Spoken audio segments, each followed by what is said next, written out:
Estamos en el café de Diario 55 y una forma de cerrar la semana con un espacio y una conversación ligerita, aunque estaremos a profundidad hablando de cultura y de otros temas, porque él es un maestro de la música, ya nos referíamos, director musical, un hombre con una trayectoria interesante, importante, desde estar con Juan Luis Guerra, ¿verdad?, a muchos otros escenarios nacionales e internacionales en los cuales ha estado, y ahora asume un compromiso, una responsabilidad en la Dirección Regional de Cultura. No estamos hablando solo de Santiago, estamos hablando de la región. El maestro Rafaelito Mirabal está con nosotros, a quien saludamos, damos los buenos días. Muy buenos días. Buen día, maestro. Me permite corregir que yo soy director provincial de cultura. Es provincial, sí, no es regional. Sí, hay un interés en el ministerio de descentralizar la cultura. Entonces, muchas provincias no tenían directores, comenzando por Santiago. Tenía 20 años sin tener un director, algo menos de 20 años. Y así con muchas provincias más de la zona norte y de todo el país. Entonces, se ha ido designando un director provincial en cada provincia, con una directora nacional de provincias que tampoco había existido hasta esta gestión. Entonces, se está tratando de que cada vez las regionales sean menos necesarias y que cada provincia tenga una persona de su demarcación llevando esos... Entonces desaparece el director regional de cultura. No, todavía no ha desaparecido. Es la tendencia por la política que tiene el ministerio, sobre todo con Genya Tejeda en la dirección nacional de provincia, es como una directora de todas las provincias, entonces el organigrama se va conformando. ¿Cuál era la función de Sara? ¿Era como directora regional? Regional. Entonces ese puesto sigue vacante. Hasta ahora sigue vacante. Todos los anteriores eran regional. Sí, claro. Es a partir de este momento, sí, bueno, el nombramiento. Siempre hubo las dos cosas. Hubo al principio. Hubo las dos cosas. Un provincial al principio. Y un regional. Dos provinciales al principio, y luego, cuando comienza Enegildo Peña, que fue director provincial, fue ascendido a viceministro regional de cultura. Entonces, a partir de ahí, las direcciones son regionales. Dirección regional. Cuando el maestro Hochi era director regional, había una directora provincial también. No. No. No había. Ya. Pensé que sí. Bueno, entonces ahora ese puesto queda vacante. Se supone que esa persona estaría siendo designada próximamente el director regional. ¿O será eliminado? Bueno, por lo menos hay una decisión que debe ser tomada allá arriba. A mí me ofrecieron la provincial desde que Genya llegó al cargo de Dirección Nacional de Provincias. Ella comenzó a contactar a sus amigos, a gente que ella consideraba capaz en cada provincia, y le fue proponiendo. Eso no se había dado conmigo, como te digo, en cada partido a mí me llaman como Comité de Cultura por Santiago, y vamos y apoyamos, y al final entonces dice, ustedes van a estar en el equipo de nosotros, y uno se queda esperando, si sí o si no. ¿Y quiénes están bajo tu estructura entonces, Rafaelito? Porque los 10 municipios de Santiago. Los 10 municipios. Pero que hay muchos que despachan con directores de la capital y no necesariamente con el director provincial. Por ejemplo, teatro depende de la capital. No. Pero es que el monumento depende de la capital. Sí, hay diferentes viceministerios. El monumento depende del viceministerio de Patrimonio. Igual que la oficina de aquí de César Payán. Son varios viceministerios. El de nosotros depende luego de Genya sigue viceministerio de descentralización. Por ejemplo, el del Centro de la Cultura es el viceministerio el que dirige Giovanni Cruz. ¿Y entonces, igual que el Gran Teatro. ¿Cuáles son las entidades que quedan bajo la dirección del provincial? No es dirigir las entidades, es trabajar en conjunto aunque no estén bajo el mismo viceministerio, con el Gran Teatro, con el Centro de la Cultura, con Bellas Artes, con el Monumento, con la Fortaleza y con la Dirección de Patrimonio Cultural de esta demarcación, aunque cada uno responde a viceministerios diferentes, pero obviamente como estamos en la provincia, vamos a responder a esta provincia. ¿Ustedes son un ente canalizador o realmente tienen poder de decisión de lo que se va a trabajar? Bueno, para comenzar con el carnaval, que llegué muy tarde y no pude integrarme, oficialmente los organizadores del carnaval de esta provincia, no sé en las demás, son la gobernadora, la alcaldía y la dirección de cultura. Esa es una de las funciones. El carnaval es quizás una de las manifestaciones más importantes de la cultura. Sí, la más abierta, más democrática. Pero hay muchísimas otras atribuciones que yo precisamente cuando me ofrecieron aquella vez las imprimí para ver, y hay bastante compromiso precisamente con los municipios que han sido un poco descuidados, con el alcance que tenga la formación cultural a los estratos más bajos, tratar de facilitarlo, tanto con la iniciativa de alianza público-privada que ha estado impulsando esta gestión del presidente Abinader, como con ofertas privadas de becas, o sea, hay que buscar la forma de comenzar desde abajo a educar, a tener más oferta cultural, digamos, específicamente teatro, música, danza y pintura, para que después no nos quejemos que los jóvenes están en otra cosa. Hay que comenzar desde abajo. Y todas esas herramientas te las facilitarán, te lo han prometido, porque en gestiones anteriores eso se ha quedado. Bueno, uno tiene que gestarse, incluso desde tu posición, las aprobaciones por los canales que deben ser. Y se presentan las propuestas, yo tengo varias, han sido muy vistas algunas, incluso algunas que están para ahora mismo del carnaval, y no sé cómo lo vamos a hacer, pero hay que hacer algo. Entonces, yo no creo que haya sido, como dije en otra entrevista, que siempre dicen que la cultura es la cenicienta del Estado, sino que no se le han puesto los zapatos correspondientes.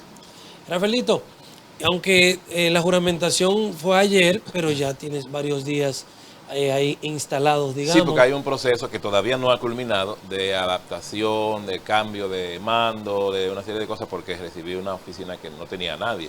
En el caso de la dirección del teatro, que han designado a mi gran amiga y hermana de tantos años, Chiqui Checo, que nadie la conoce como Inmaculada Checo, Chiqui Checo, y así hasta salió en el nombramiento, Chiqui Checo. Ella ha recibido una institución de manos de su antiguo director, entonces es más fácil conocer los procesos. Hay personas que se quedan ahí. Yo tengo pensado entrevistas, ya le hemos coordinado con la anterior, Sara, que es mi amiga, y que inmediatamente se me puso a la orden en Facebook, un bonito gesto, ya estaba fuera del país, resolviendo algunas cosas. Entonces, hay planes que venían que hay que ver si se pueden continuar, hay planes que yo tengo que ver si se pueden implementar y hacer una continuidad. No tampoco es totalmente borrón y cuenta nueva, pero definitivamente todavía no estoy totalmente asentado y ya yo quiero hacer cosas, ya hay que hacer cosas. De lo que has visto en estos días, en el proceso, ¿cuáles son los mayores desafíos que va a tener ahí en la dirección provincial? Bueno, yo me concentraría en eso precisamente, en los municipios, porque hacer una dirección regional tanto tiempo, tener esas 14 provincias desde Samaná a Dajabón bajo su mandato, su supervisión.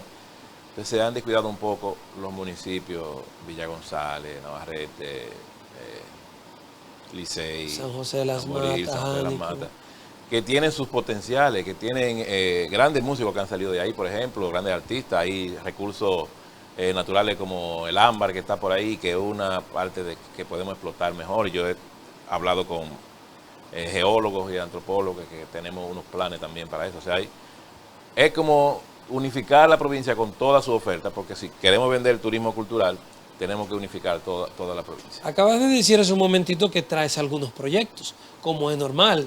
Cada vez que llega un gestor a una institución, trae sus ideas. Hay una ¿Cuáles son? idea que no es mía, sino que es darle continuidad a la ley de mecenazgo, lo he estado diciendo desde hace mucho. Pero es una continuidad que ahora debe abarcar unos encuentros con los empresarios. Yo tengo un comité de asesores honorables y honoríficos, de lo que me he hecho acompañar a quienes inmediatamente me designaron, pensé en ellos e inmediatamente lo llamé y me dijeron, totalmente de acuerdo contigo, lo que tú necesites. Son personas que yo necesito para yo poder abarcar todas las cosas de las que no conozco. ¿Y el reglamento de aplicación de esa ley ya está en vigencia? Sí. Porque eso como quedó en el limbo. No, mira, primero se hizo la propuesta de ley, luego se aprobó la ley hace ya años. En el gobierno de Danilo Medina anterior. Se quedó ahí sin reglamento. El reglamento entonces se logró en este gobierno y entonces luego venía el consejo que iba a regir todo eso, que hay un miembro de cada sector involucrado, de los empresarios, de los artistas, etcétera. Y también eso ya se hizo. Solamente falta designar el presidente de ese consejo o el director de ese consejo. Entonces, también falta hacer, digamos que, como dicen ahora, socializar el tema del mecenazgo con los empresarios de aquí. Por eso dentro de mi grupo de asesores está Saúl Abreu, que es director de APEDI, y Miki Lama, gran amigo, pero sobre todo con una grandísima trayectoria en el mundo empresarial y ahora en la zona franca. Entonces, para concertar con ellos, aparte de todas las otras personas que yo conozco del sector empresarial, tengo que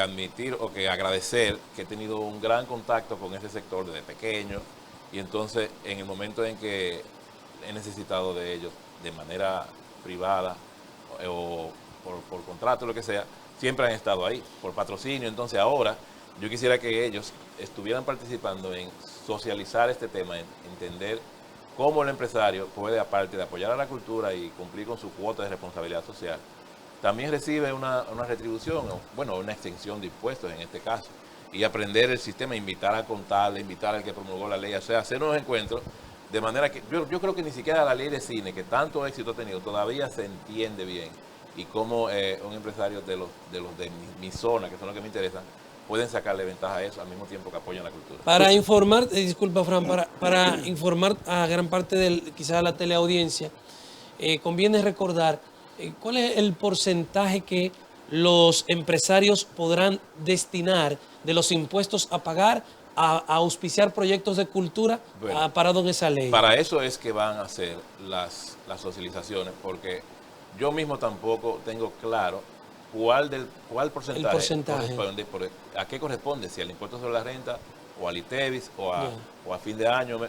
Y sobre todo que hay también un retorno si se decide invertir, por ejemplo en el caso de las películas, si decide invertir, aparte de invertir como socio de la película, entonces tiene otro beneficio que ya es una cuestión, digamos que inversión privada, no tiene que ver con esta ley.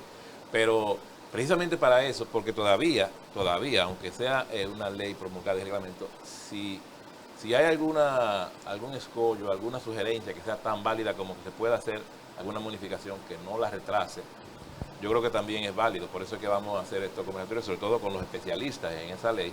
También tengo aquí de asesor Darío Franco, que es un conocido geólogo, antropólogo, Jochi Herrera, que es como más o menos primo, y que es un excelente cardiólogo, director de CEDIMAT, pero que es tremendo escritor, fundador de la revista Plena Mar.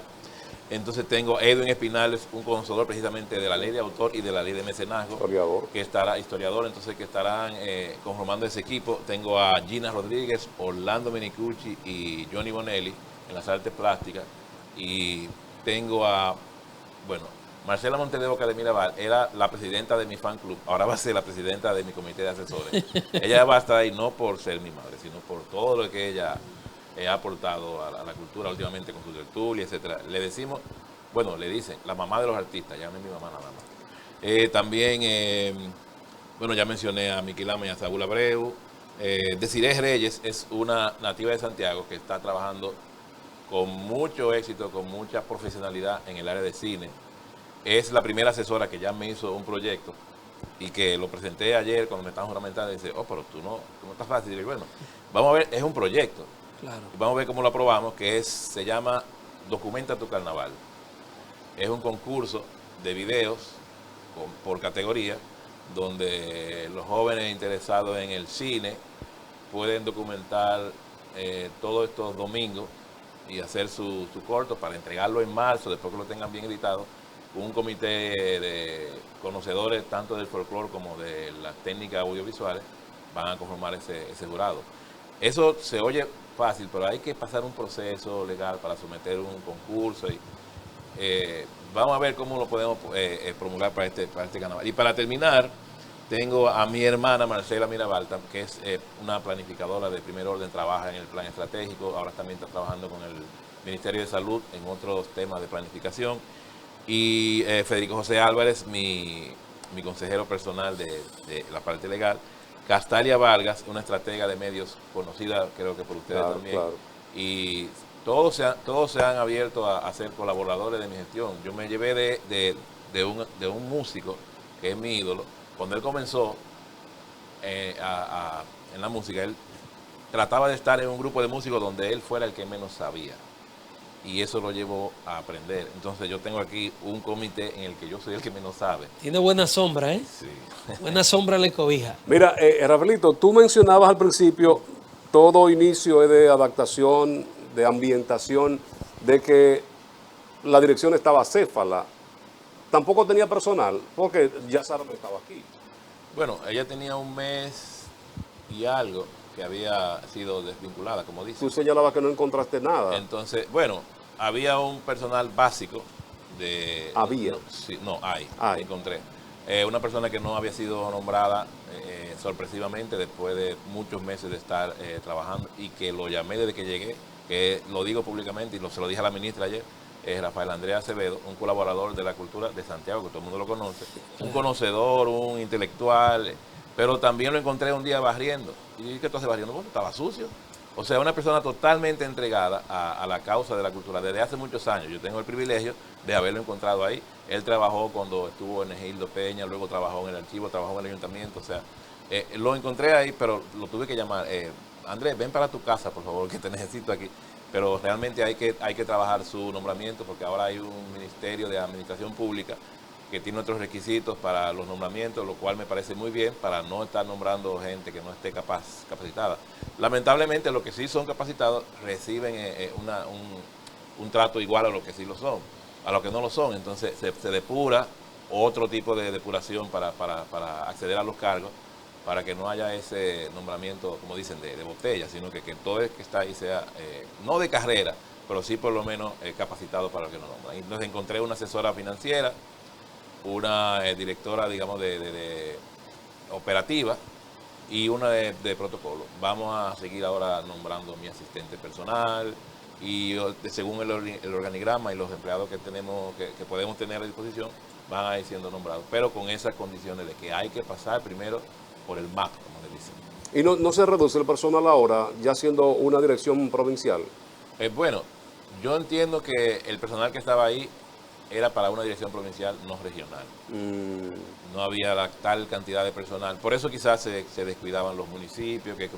Bueno, yo al otro día de yo llegar, me estaba llamando, me fueron a visitar la gente de Villa González, con muy buenos proyectos, y con una escuela que tienen de música, otra escuela de pintura, hecha por ellos. Entonces hay un sistema nacional de escuelas libres, que está auspiciado por el gobierno, que lo que vamos a hacer es tratar de que cada municipio tenga por lo menos acceso a la educación artística gratis.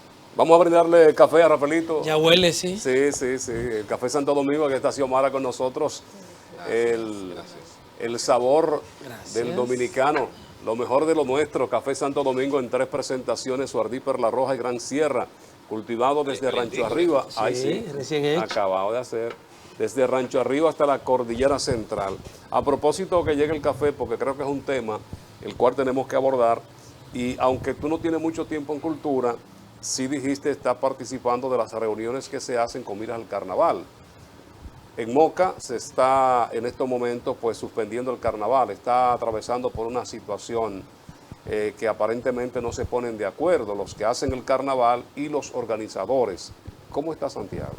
Bueno, yo te puedo decir que no tengo ningún tipo de base para opinar. Fui a mi primera reunión hace 2 días. Ya todo está prácticamente montado, según pude percatarme. Yo fui casi como oyente, porque esa organización viene desde octubre del año pasado. Incluso yo creo que también Sara participó en esa reunión, ahora no está. Ahí hay varios representantes, sobre todo me di cuenta que había muchos representantes de seguridad y de organización de tránsito y de cómo van a articular la persona, que es muy importante. Fue lo que me pude dar cuenta. Y la participación de los carnavaleros, vi ahí a amigos que siempre han estado en la cuestión del carnaval, y por supuesto a los amigos de Musi, que también estarán este año. Yo pienso que será un éxito, no hay por qué pensar lo contrario. Es una pena que haya pasado lo que pasó en Moca, yo me enteré ayer, pero son de las cosas que uno, incluso aquí, no puedo opinar mucho, pero han habido desacuerdos y surge un grupo y surge el otro. Quizá desde mi punto de vista artístico, yo creo que hay que siempre es rescatar y valorar y preservar la espontaneidad de la manifestación carnavalera, de la manifestación natural del pueblo, de salir a la calle a disfrazarse. Cuando se le comienza a poner, digamos que reglas o meter la parte económica por el medio, entonces quizá se pierda. No es que no haya, porque realmente no podemos estar como estábamos hace 30, 40 años. Muy bonito, tuve a un parque, tener un festival, un carnaval tan organizado como el que tiene Santiago, con ruta, con día, o sea, eso es una ventaja y es gracias a una inversión que ha habido, tanto del gobierno, de la gobernación, como sobre todo del sector privado.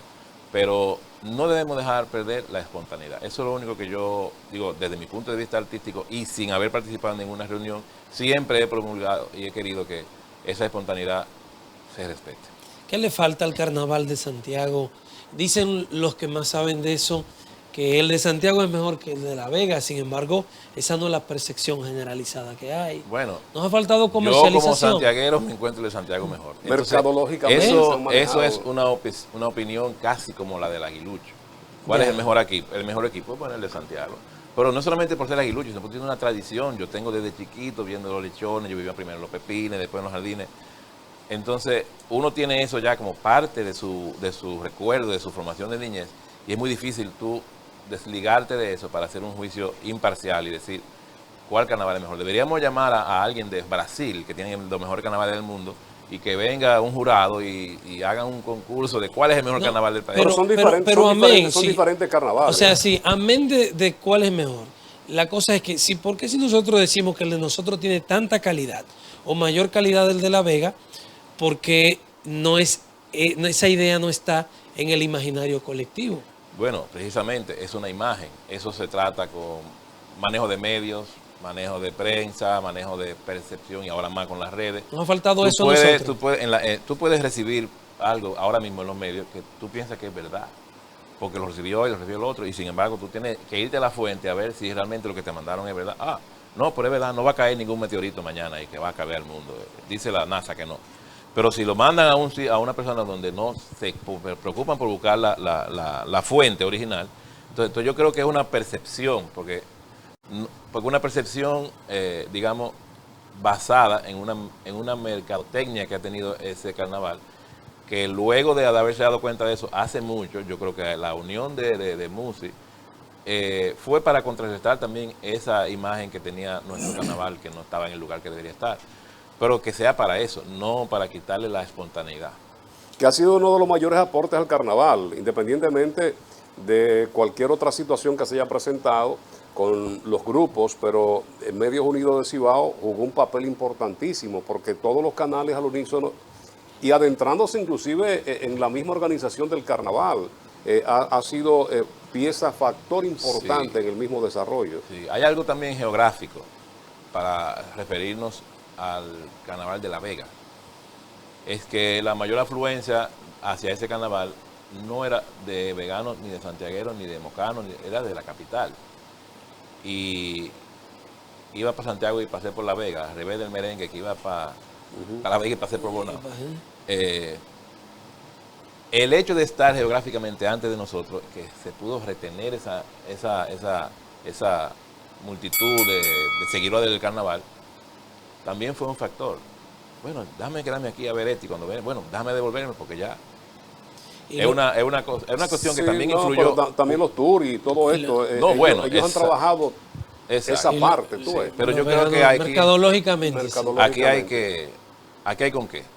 Porque Santiago es la segunda ciudad, tiene la mayor, ahora mismo el mayor apoyo que puede tener una provincia. No, y el más variado, con los personajes, ahora mismo no solamente ya nos circunscribimos en los lechones, pepineros y joyeros, ya hay muchos barrios que también han fortalecido el mismo carnaval, lo han enriquecido. Sí, pero en eso de la espontaneidad y de la tradición, yo pienso que también debemos rescatar el concurso de careta. Por suerte, tenemos instituciones privadas que este año, creo que con este canal, Puro Carnaval, el Centro Cultural, el lunes, exactamente. Sí, el Centro de la Cultura de Convenciones de UTESA ha retomado ese importantísimo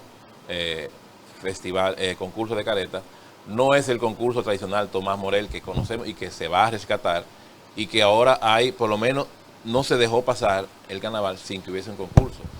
Nosotros tenemos otro de los proyectos un poco, no pretencioso, pero sí con el tiempo en contra, es de hacer una exposición con todas las caretas que hemos encontrado allá en el edificio del patrimonio Palacio El Palacio Consistorial, Consistorial. de las caretas participantes y ganadoras de concursos anteriores, exponerlas allá mismo y tenerlas para el carnaval. El Museo Tomás Morel desapareció definitivamente. La casa de Tomás Morel sí desapareció. Hay varios intentos por rescatarlo con unas casas que se adquirieron, que uno se va enterando, que estaban ocupadas, que eran destinadas para colocar ese museo, pero mientras tanto hay un pequeñito museo en el Palacio Consistorial que es lo único que queda con unos escritos, no de puño y letra, pero sí de la autoría de don Tomás en las paredes, y que hablan de su, o sea, denotan su conocimiento, su pasión por el folclore y por el carnaval. Y también hay algunos disfraces. Bueno, se estaba inventariando ese cúmulo de caretas, que son como 60 y pico de caretas, joyera, pepinera, de Pueblo Nuevo, y las fantasías, La de fantasía. que son una cosa, bueno, ocupa muchísimo espacio, pero vamos a ver cómo podemos, porque el cuarto está más o menos bien organizado, pero no caben.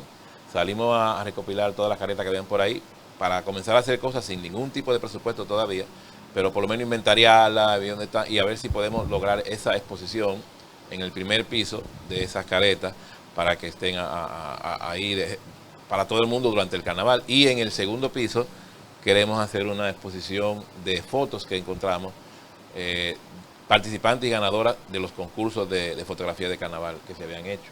Por lo menos un poco de hacer una retrospectiva de lo que se ha hecho, ya que no tuve mucho tiempo para hacer cosas nuevas. Bueno, este documental, concurso, Documenta tu Carnaval, esperamos tener el tiempo de implementarlo. No hay que entregarlo ahora, eso pase para entregarlo en marzo, y en un día que salga a filmar puede ser una buena toma, quedan varios domingos. Vamos a ver cómo podemos hacer el anuncio oficial con todas las bases, la parte legal que lleva. Y también, obviamente, desde que yo llegué también comencé a recopilar fotos de Vitico el Arte del grupo Grufos. Ya hay una exposición no recuerdo el nombre ahora, que será abierta el martes 7 en Santo Domingo, en Galería 360, de un gran artista del lente de Santo Domingo, pero lamentablemente no recuerdo el nombre, que va a comenzar una exposición dedicada a Vitico el Arte el martes 7. La que tenemos aquí es una exposición menos pretenciosa por el poco tiempo que tenemos, pero sí hay muy buenas fotos, y es una manera de, homenajear a esa figura clave que junto a Raudy son como los padres del carnaval. Sí, que en los últimos años lo vimos aquí, pero más propulsor del carnaval social, Vitico Herarte, con las presentaciones de las comparsas y todo este tipo de cosas, que lo retoma precisamente de los tiempos de dos casas que eran comerciales, que eran las que dominaban el ambiente, que era Tabacalera y Bermúdez, que eran los papaupas. Que yo recuerdo en mi niñez, cuando mi papá era administrador de la Tabacalera, ese boom que todo era, sobre todo Bermúdez con el carnaval, porque en paz descanse el ilustre Popio Bermúdez, siempre apoyó el carnaval, fue quien apoyó a Guillermo Cordero y fue uno de los que iniciaron ese tipo de comparsa que luego se retomaron con Vitico. Bueno, señores, aquí venía hasta Josefina Mi Niño a montar coreografía y todo ese tipo de cosas en esa época, carnaval social. Nos apasiona la cultura realmente, y de eso estamos hablando de un tema que yo no sé, ustedes me están haciendo preguntas, yo estoy tratando de sacar de abajo, pero aquí hay muchos especialistas en carnaval que debería ser lo que ustedes le pregunten. Y quedan muchos otros temas para tocar aquí y desarrollar en esta conversación con el director provincial de Cultura de Santiago, Rafaelito Mirabal. Nosotros debemos ir a cumplir con nuestros compromisos comerciales. Cuando retornemos, hay más. Esto es el Café de Diario 55.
Rafaelito Mirabal está con nosotros en este café de Diario 55. Es el nuevo director provincial de Cultura en Santiago de los Caballeros. En el día de ayer juramentado por la ministra, doña Milagros Germán. Que hablemos de música, dice Rafaelito. Lo metemos para allá. en su ambiente para nadar como pececito En la en el zona agua. de confort, como dicen. Sí, para nadar como pececito en el agua. La última vez que compartí con él espacios similares fue un conversatorio que tuvimos en La Guapa sobre jazz. Lo hicimos virtual. Sí, virtual. Sobre un conversatorio muy ameno, ahí se aportó bastante. El tema del jazz aquí en Santiago. Ahí tú eres un duro, tienes mucho que decir. La música de los músicos. Sí, ahí es que se sabe si son maestros o no. ¿Cómo está la cosa? Sabemos que ha habido movimiento, que situaciones se han dado que no han favorecido esas expresiones en algunos contextos culturales de Santiago. ¿Cómo va la cosa? Bueno, no es sorpresa. Desde que yo comencé con el jazz siempre, igual que el dominicano que dice, la cosa está dura. A lo mejor está bien, pero es como el decir, la cosa está dura, la piña está agria. En el caso del jazz, no solamente aquí, es una música que no es que sea de élite, sino que es de un grupo, un segmento del mercado que le gusta eso y que incluso en Estados Unidos, aunque es la cuna del jazz, es un pequeño segmento del mercado que sigue el jazz. Lo que pasa es que al ser la cuna del jazz y al tener tanta difusión y tanta formación, ocupa un gran lugar, pero sigue siendo por debajo de la música popular. Entonces lo que pasa aquí también alrededor del jazz y de es como ese deseo del que va a un concierto, quiere ver como el play lleno, porque la experiencia inmersiva y la emoción que recibió, quisiera que tener más gente al lado. Y dice, por aquí hay poca gente, porque también te invita el jazz, como ver la convivencia que hay en los músicos cuando estamos en la tarima. También le despierta la solidaridad al otro y dice, concho, pero mi amigo, mi mujer tiene que haber estado aquí, mi vecino tiene que haber visto esto. Entonces siempre se queda la impresión de como que hay poca gente disfrutándolo, pero simplemente hay que acercarse, igual que a una exposición de arte, que tú dices, bueno, por aquí a mí nada más habían 3 gatos y este es un maestro que está poniendo aquí, ¿por qué no hay más gente? Bueno, por eso hablaba ahorita, es que hay que comenzar desde abajo a educar en la apreciación del arte, no solamente... alguien habló de eso, no es solamente educar al artista, que siempre va a ser un porcentaje menor, educar a los otros que van a hacer lo que van a consumir el arte. Creo que fue Desiree Reyes que me dijo eso. Es educar a las personas que van a ir al cine, a las que van a ir a los conciertos, a las que van a ir a las exposiciones, desde niños, desde pequeños. Por eso tú ves que en Europa un concierto de ópera, nadie se duerme, todo el mundo está pendiente y esperando qué es lo que va a pasar, aunque a una persona que no conozca eso como parte de su cultura, le parezca aburrido. Debería estar en la currícula del Ministerio de Educación una varias asignaturas sobre apreciación artística. No tengo el detalle porque llegué y apenas tenía como unos meses de firmado un acuerdo entre el Ministerio de Cultura y el Ministerio de Educación para en la tanda extendida comenzar a impartir clases de arte visual y artes plásticas, teatro, música, ballet, e incluirlo en el pensum oficial del ministerio. Mira, nosotros que nos vimos, Rafaelito, en el más reciente festival de jazz en Cabarete, donde tú fuiste base principal junto a Néstor y La Buca. ¿Es Cabarete en estos momentos la meca en cuanto a escuela de jazz y este tipo de... Ellos tienen una cultura. fundación muy interesante, muy importante, que se llama FEDUJazz. Porque el festival son 3 o 4 días, más la preparación, sí. Pero el FEDUJazz funciona el año entero. Y no solamente estudiándolo para el jazz, sino educándolo para el jazz. Claro, al final tratan de que se orienten por ahí, pero una escuela donde los niños del entorno reciben educación con profesores que FEDUJazz costea. Incluso en el contrato de cada artista que FEDUJazz contrata para el festival, está incluido una capítulo que tienen que dar talleres a los niños gratuitos el día antes o el día después del festival, como parte de su contrato. Y entonces eso ha ayudado a que en la zona muchos niños se interesen por la música y quizás también por el jazz. ¿Y qué va a hacer Rafaelito en esa línea aquí en Santiago? Porque pareciera que faltan instituciones de enseñanza musical, Y de artística y apreciación también. apreciación por Sí, esa sí. línea del Bueno, jazz. es una labor conjunta, ¿eh? Y no solo el jazz, aquí habría que integrar Exacto. una amalgama. Yo no voy a descubrir el agua tibia. Hay muchos países de los que nosotros podemos guiarnos, muchos modelos, e incluso en en este mismo país, en otras épocas. Porque Santiago es la cuna de la cultura del país. No se puede negar eso. Y eso no es como ahorita que el carnaval es el mejor. No, Santiago es la cuna de la cultura. Entonces, ¿Por qué podemos asegurar eso? bueno, por la trayectoria, por ejemplo, una de las instituciones culturales más antiguas del país es Amante de la Luz, igual que la Alianza Cibaeña, tienen más de 100 años de fundada. La Universidad Católica en el 62, con ese grupo de visionarios empresarios de la Asociación para el Desarrollo, fundaron la universidad y de ahí había nuestro pequeño Chabón, ese anfiteatro y ese teatro. Por ahí pasaron muchas generaciones de estudiantes viendo esos conciertos, incluyéndome a mí, que yo me salía de clase para ir a ver los conciertos que había en el teatro, y eso influyó a que yo me dedicara a la música. Entonces, ese tipo de trabajo es el que hay que continuar, porque ya se había comenzado, es darle seguimiento a eso, y sobre todo entonces lo que hablamos de la formación de los que van a ver las obras, a ver el arte, el consumidor del arte, también debe recibir una educación. Claro, nosotros estamos concentrados en formar los músicos y los artistas, pero no debe descuidarse esa otra parte, que si en una aula hay 40 muchachos, hay 5 que van a salir artistas y 35 que van a ir a verlo, a consumirlo. Entonces hay que preocuparse por eso. Hay el sistema de escuelas libres, ese es específicamente para formación artística a nivel primario y a nivel gratuito, y que sea a través del Estado. Se llaman escuelas libres porque tienen también cierta independencia. O sea, hay participación privada en esas escuelas. El gobierno le facilita, puede ser los profesores, el local, y para que tengan cómo impartir, quizás los estudiantes no tengan que pagar algo mínimo, como es el ICA. En el ICA no se paga, se paga una mínima cantidad. Si alguien tiene interés, algún grupo, alguna comunidad, un barrio, un municipio, que has dicho del inicio que tiene interés en los municipios, ¿qué tiene que hacer? ¿Acercarse a la dirección o tiene que elevar una instancia directamente a la capital? No, no, no. La dirección. Para una escuela de este tipo. No, la dirección debería, por ejemplo, ahora mismo lo que quiero hacer es un inventario de cuál municipio tiene escuela libre, qué escuela de música tienen, qué bellas artes tienen, qué iniciativa privada hay, qué orquesticas se han formado, para ver si también se pueden retomar las famosas retretas en los municipios. No da tiempo de todas las cosas que hay que hacer en una gestión. Debería ser algo como dicen los astrónomos, que es mi otro hobby, se sube en los hombros de los anteriores.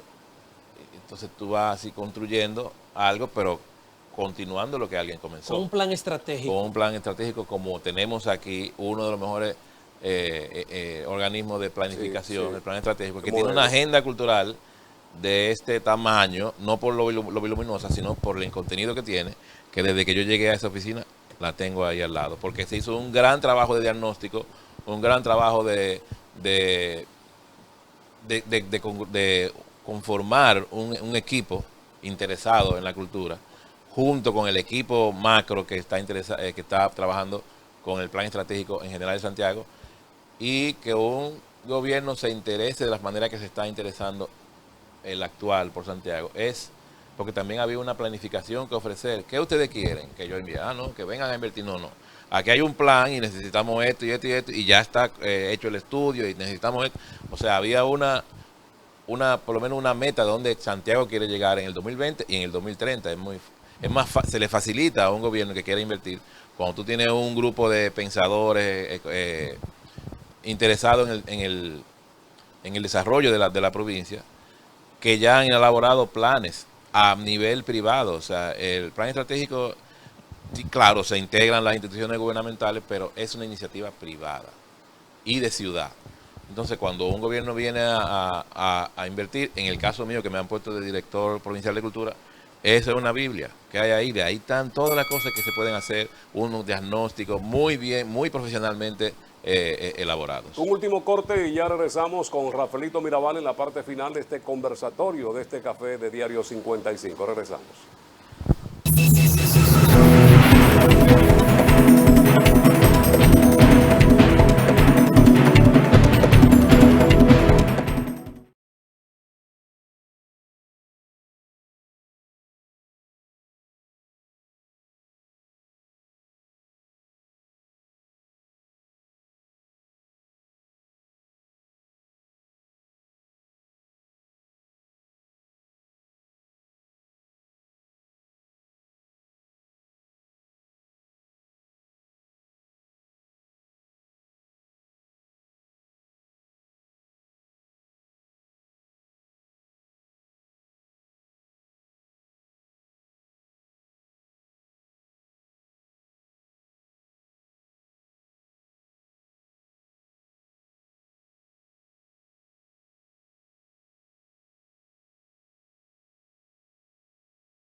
Rafaelito Mirabal está con nosotros, el nuevo director provincial de Cultura, con asiento en Santiago.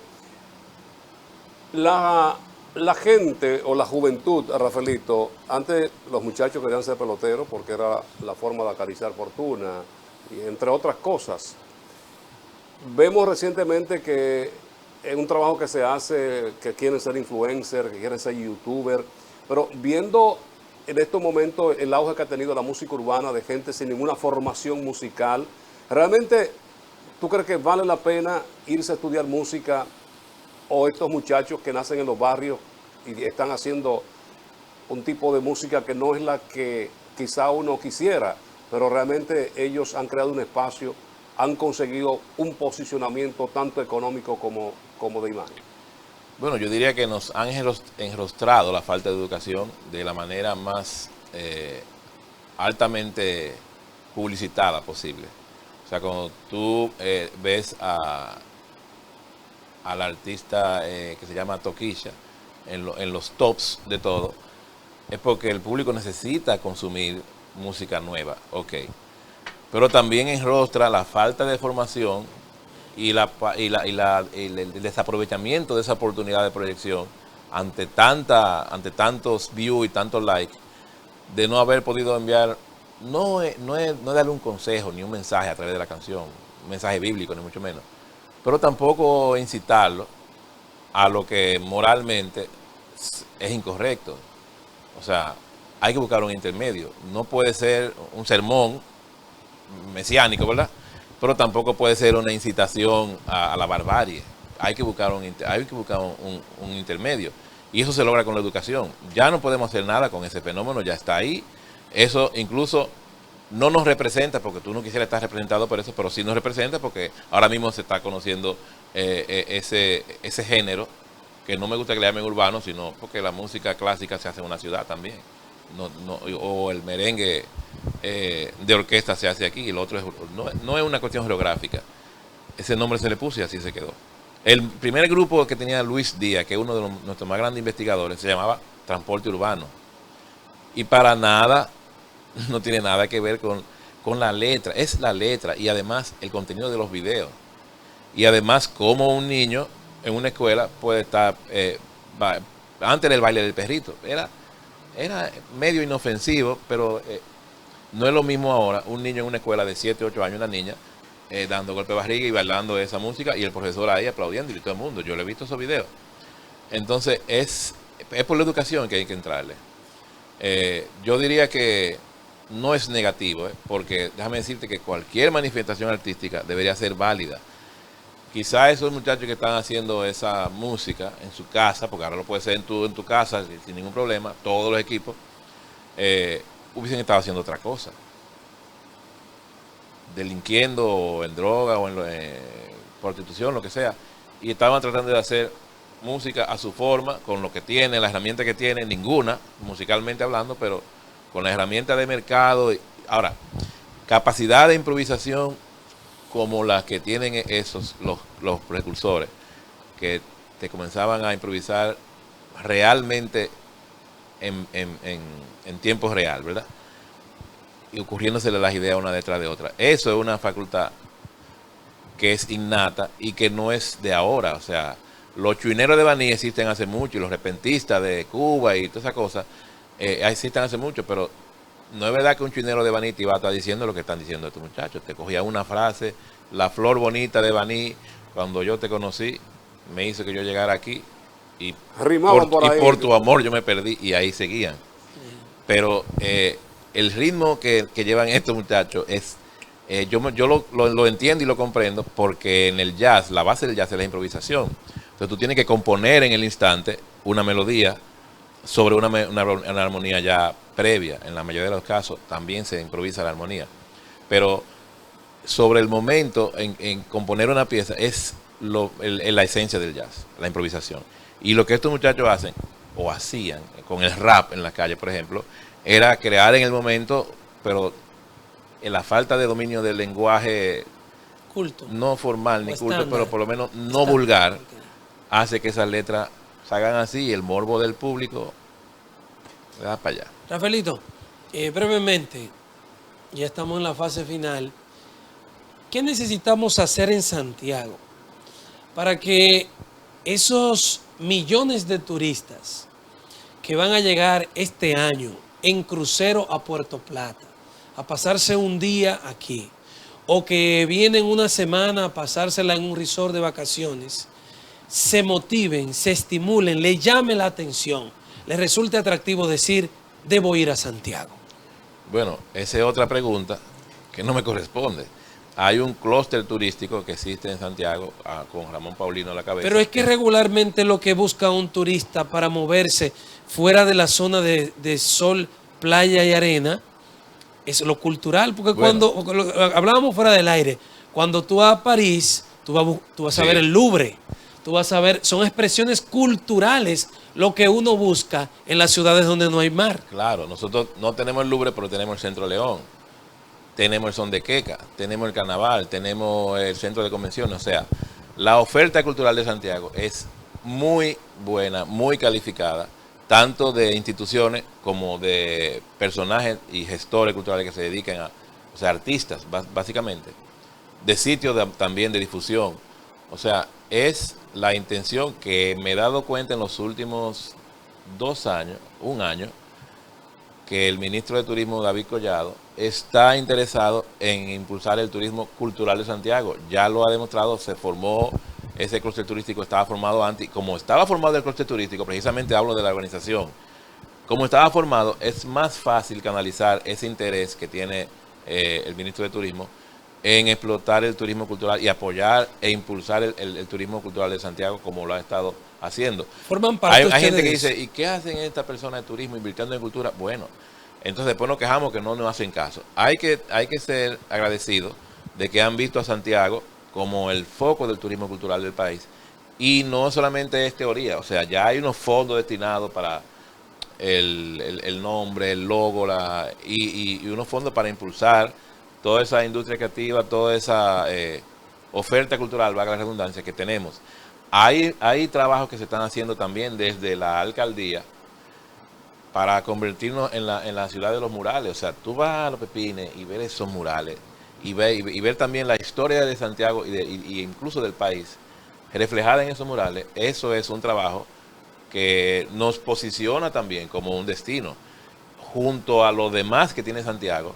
Yo creo que lo que falta es voluntad, porque como yo digo, ahí el que lo va a consumir está ahí, que es el turista, y el que le está produciendo el turismo cultural está aquí, que somos nosotros. Es juntarlo. Ustedes forman parte del grupo que está promoviendo, organizando toda la promoción de turismo cultural. Bueno, mira, ahora mismo va a haber una feria en Bogotá, pero debería venir Ramón Paulino y ese comité del clúster, que deberían invitarlo. La feria es próximamente. Es una feria más para promover el destino cultural de las ciudades del área. Y como toda la feria, con limitaciones, no se puede llevar todo, pero se está comenzando a promover a Santiago fuera del país como destino cultural, precisamente en esa feria que es ahora en febrero, y que se va a llevar una muestra del tabaco que tenemos, esa es otra parte, del ron, de la cultura de los lechones, de todo pero que te estoy diciendo que es un tema que conoce mucho más profundamente el querido amigo Ramón. Pero Rafaelito, ustedes no tienen voz en esas propuestas de turismo cultural, sí, claro, de relanzar a Santiago. Sí, claro. Ustedes no están en la mesa opinando. Bueno, yo ahora que estoy recién llegado, pero antes, sin haber estado en la posición que estoy, claro que sí, porque, o sea, el clúster se ha preocupado, el clúster turístico, que no es un clúster cultural, que después podemos hablar de eso, se ha preocupado por aglutinar a los agentes culturales en reuniones, entrevistas, y entonces saber dónde está ese potencial que tenemos y acabar de exportarlo como debe ser. Y tenemos aquí muchísima oferta cultural. Gracias al maestro de la música y nuevo director provincial de Cultura con asiento en Santiago por habernos acompañado en este café de Diario 55. Rafaelito Mirabal. Primera entrevista después de estado juramentado. con nosotros, Bueno, así es, después de haber levantado. Tiene la su primicia mano después de derecha. haber, porque Sí. yo estoy yendo a la oficina, pero como que oficialmente. Gracias, Rafaelito Mirabal, por haber estado con nosotros. Lenis Tejada Betancourt, Adalberto de León en la producción general, Frank Rodríguez y el equipo que conforma las mañanas del 55 agradecen su sintonía. Buen fin de semana. El lunes, Dios delante, después de la visa a las 7, aquí estamos una vez más. Gracias por acompañarnos.